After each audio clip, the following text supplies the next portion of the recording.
Let's press on then. Just before we tackle our next discussion topic, remember please that we invite you to vote and suggest discussions of topics of discussion even on each episode. So you will know the script by now. Each Sunday evening / Monday morning at the latest on our Facebook page, we will post 4 or 5 or 6 candidate discussion topics. We ask you to click on a link and vote for 3 or 4 of them that you would like us to discuss on the following week's episode.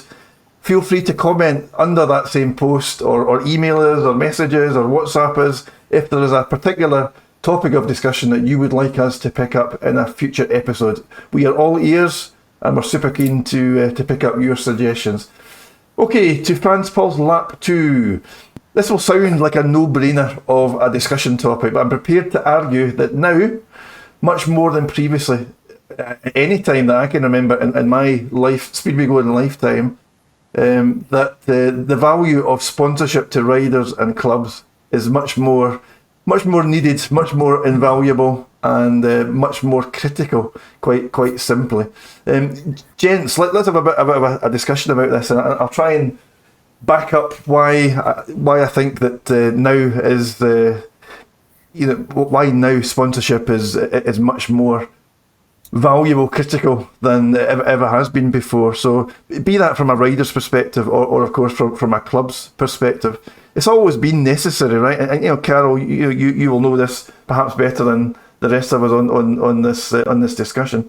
It's always been a case that clubs need to generate and create revenue streams outside of the Speedway operation. So team sponsorship, sponsorship of the Speedway operation itself has always been an important part of Speedway. Of course it has. But, and I don't want to get political about this, but when the economy is strong and vibrant and everyone's got some disposable income, including businesses, then it's maybe an easier task for Speedway clubs to fight the fight and punch above their weight and attract some of that inward investment and inward sponsorship. But the reality is, in 2025, and I don't think I'm being at all controversial here, the economy isn't strong, and the business environment isn't particularly healthy, and Speedway is no exception to that. But Carol, I'll invite you to come in now. What is the value, if it's not a ridiculous question, of sponsorship at club level, Carol? It's not a ridiculous question. It's massively important for clubs, and it's one of these, like we would have season ticket sales at the start of the season that would generate anything up to sort of £45,000 that's into the bank account straight away. Put on top of that, team sponsors. We had 2. We was lucky enough to have 2 at Peterborough at the end, which they were both really good sponsors with Crendon and City Auctions. So they was, for us to survive, it was important to have them on board. It gave us that working collateral just in case we had a couple of bad weeks, with crowds. If meetings didn't go our way and the crowds dipped, it's always nice to have that pot just to take out of if you need to. And there's always things that come out of that. Obviously, team sponsorship. Some teams offer sign-on fees and things like that used to come out of the team and club sponsors. We never used to, so it was never a case of that was what we used it for. We sort of tried to keep as much back as we could, and if we had to pay riders for whatever reason, it would come out of that. And it's always there as a backstop, just in case. But it gives you, it just gives you something to rely on over the season, and it's always good.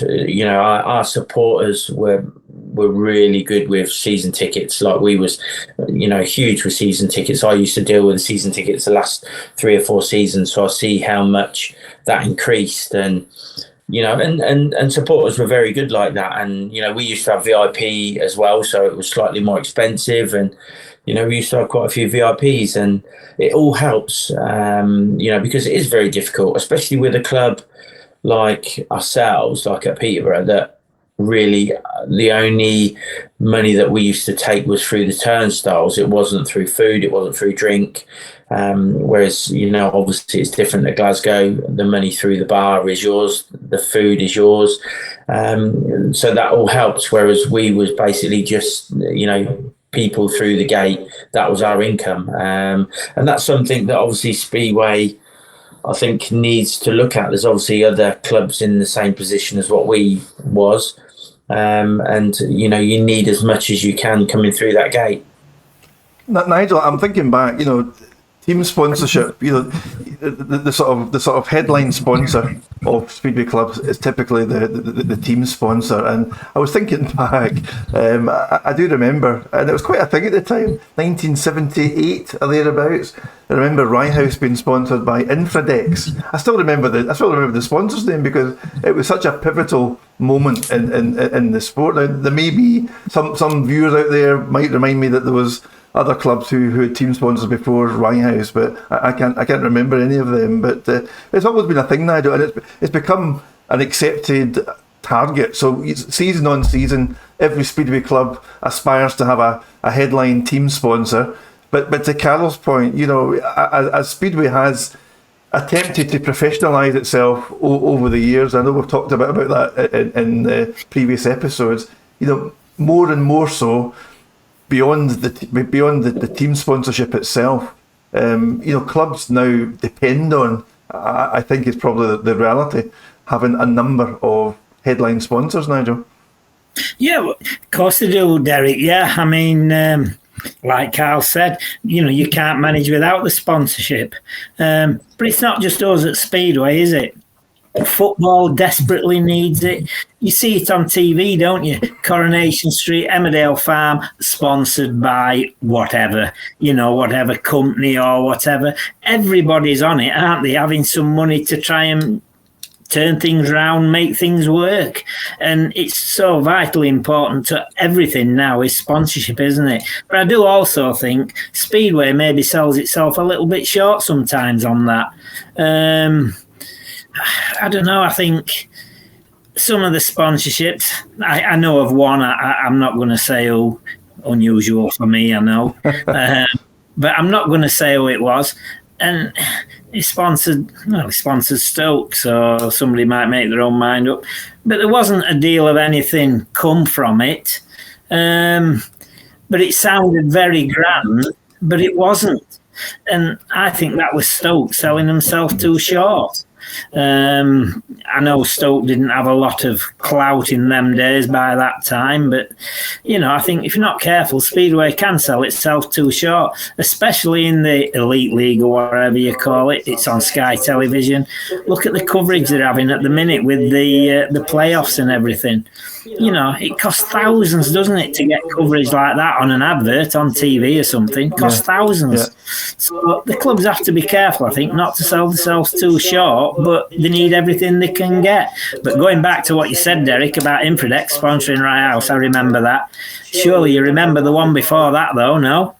Didn't TSB sponsor Leicester going back to early 70s, Ray Wilson time, John Bolger? I don't remember that, Nigel. TSB? Wow. Red and yellow, they all had the same leathers, red and yellow TSB on them. I don't know if it was TSB, but I think it was. Somebody will no doubt put us right on that one, it knows more. But yeah, Leicester were one of the first ones I can ever remember, and I'd only be a kid then. Very good, very good. But that Infradex thing, that was a big thing. I can remember right out. That was the first major one, wasn't it? But my little computer mouse is telling me that Nigel Crabtree has mentioned Emmerdale Farm twice now on this episode. Of course, why not, Derek? Everybody watches Emmerdale. A little insight into Nigel's early evening television watching. Lawrence, let's bring you in, Lawrence. From a rider's perspective, Lawrence, it's always been a thing, right? Riders have always attracted and been successful in attracting sponsorship. A lot of the times, Joe Punter, supporter, offers riders some modest sponsorship. Sometimes more than modest sponsorship. So it's not necessarily corporates and businesses that necessarily become sponsors or give riders a helping hand. But Lawrence, I wonder, I don't know how rusty you are in terms of current costs to maintain bikes and things, but just to try and make this a little bit more tangible, Lauren. So if I was to go along and give £1,000 to one of the Ipswich riders, how far would £1,000 go? Could that be wiped away in a heartbeat, Lawrence? Yeah, I mean, today's costs, the like everything has escalated through the years. So I mean, you could do that in a flash, really, depending obviously what components you want, what aspect of the bike you want to spend it on. But already running costs today are pretty huge. I mean, they've always been quite big. Everything, all motorsport is all like the way of the world. Everything's got more and more expensive.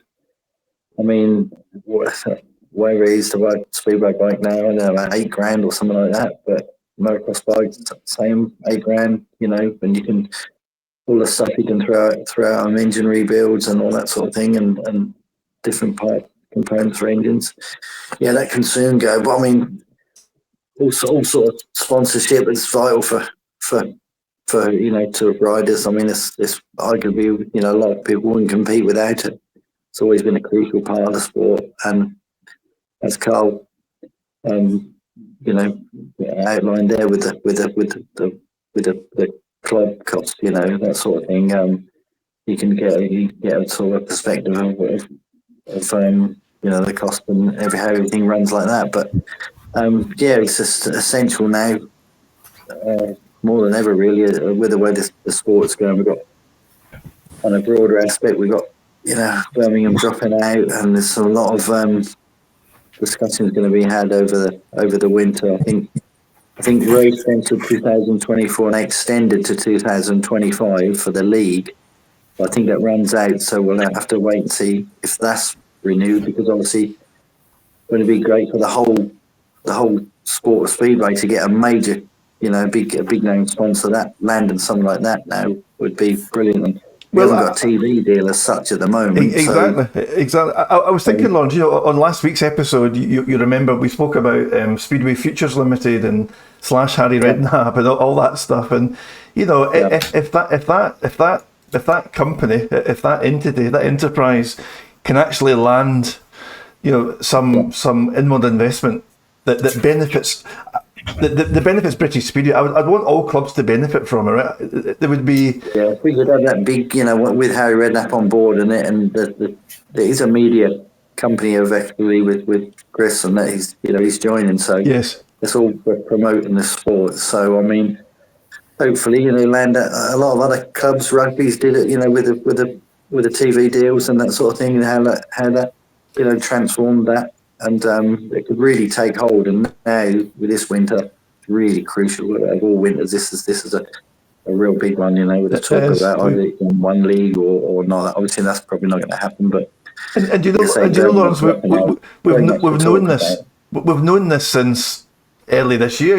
April, May, June. Yeah. We knew this winter was going to be such a pivotal winter. Yeah. Carol, just to develop a little bit what Lawrence was talking about. TV deal, as I understand it, is up for renewal. Hopefully, those discussions are already ongoing. But one thing, Carol, that's always frustrated a lot of supporters. Given the fact that Speedway has been quite successful year on year for a couple of decades now in having a television presence on different platforms, Sky, BT, TNT, etc. We've never ever been able to land a sort of headline league sponsor on the back of that, and I don't know if that's one of the objectives of Speedway Futures Limited or not. But that in itself, Carol, if I'm making up the numbers here because it's not my strength, but if a 6-figure revenue stream was landed for British Speedway, that would be quite groundbreaking and quite hugely beneficial for the sport, is what I'm trying to say. Yeah, obviously it goes back to, I think we undersell the sport, and that's not so much supporters, but and at the time I said it when I was promoter, us as promoters have undersold the sport, undersold our clubs. We should have been pushing for big sponsors, and I think it was almost a case of, well, we've got this, and we're set. We'll settle for this, and I don't think we've been pushing hard enough. I think the people, obviously, that are now involved in this, the new futures is potentially going to push it a bit further. Obviously, with Rob Painter as well in there, and obviously what he's done with GB, and. So I think there's a few personalities in there that could certainly push for big sponsors, and that's what it wants. But it has to be. I've seen it. I've sat around a table when the money's been split up and broken down to clubs, and it has to be split evenly, in my opinion. Over the years, it hasn't been. It happened with the Sky money with the first deal, the big deal. There is money gets filtered down, but it's not as much as you would probably expect or want as a club, and it always seems to favour the clubs in the top league. And we've got to protect Speedway as a whole, not just whether we've got 6, 7, 8 in the top league. It has to protect everyone. And I've said this before, the money that was originally used and where it went for, I've been in positions that they bought all these engines, these Gerhard engines, that cost them an absolute fortune. What happened to them? Where did they go? Why was that money spent on them? There was no comeback for anyone, and that was wrong. But the Sky money originally, I've always said the BSPA at the time should have been buying up tracks that were potentially going to struggle, buy them, lease them back to the promoters, and then they've got land that they can use at another time. Yeah. If it wanted to be built on, for argument's sake, Swindon, perfect example, lovely little track, been there years, all of a sudden they want to build on it. That track should have been purchased by the BSPL or the BSPA at the time and bought it. Same with Ryehouse, same with Lakeside, same with Eastbourne. All these tracks should have been bought and then used as an asset later down the line. If they wanted to build houses on it later down the line, then they're protected. They will be protected. And it's a case of, right, you want to build houses, right, you've got to provide us with either X amount of pounds or new land for us to build a track on. And it just rolls on, and you improve stadiums, you improve tracks, and we was very short-sighted as a whole, and that's promoters, owners of clubs, and that's where we went wrong. And I think that's where we need to look at. There was this thing about Berwick Junior track, the training track, that was up for sale. Nobody wanted it. This is where the BSPL should have jumped in and gone, right, let's run it. Let's have it and run it and build, start building a future. And and maybe it's just the wrong people in charge that are, controversial, want to line their own pockets rather than everybody else's and keep the sport going. But, unfortunately, that's sometimes how it is, and it's the wrong way to look at it.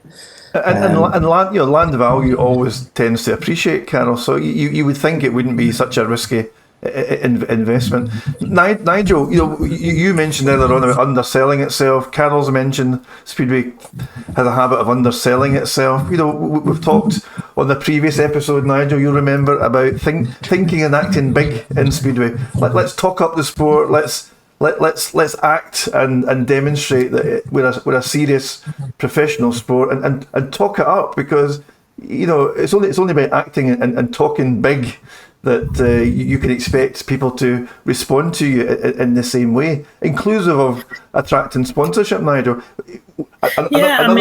sorry, just very briefly, one other discussion topic that we talked about was the USP of Speedway. You can't go and see Speedway. You can't go and see anything like Speedway anywhere else. Stadium contained, team sport, family friendly, yada yada yada. We've got a lot. The product ain't that bad, Nigel. The product isn't. National media makes it worse, actually, because there seems to be so many people want to knock the sport rather than up it. Like you say, no matter what any club does, somebody wants to knock them. They want to knock the tracks. Everybody always wants, and I've said this before, you're not telling me somebody kicking a ball around a field or somebody with a piece of wood in their hand knocking a ball across the table is more entertaining than four blokes going 60, 70, 80 mile an hour, whatever it be, in a confined space, 4 laps, flat out, all wanting the same bit of ground. You're not telling me that is entertainment, isn't it? When it's right.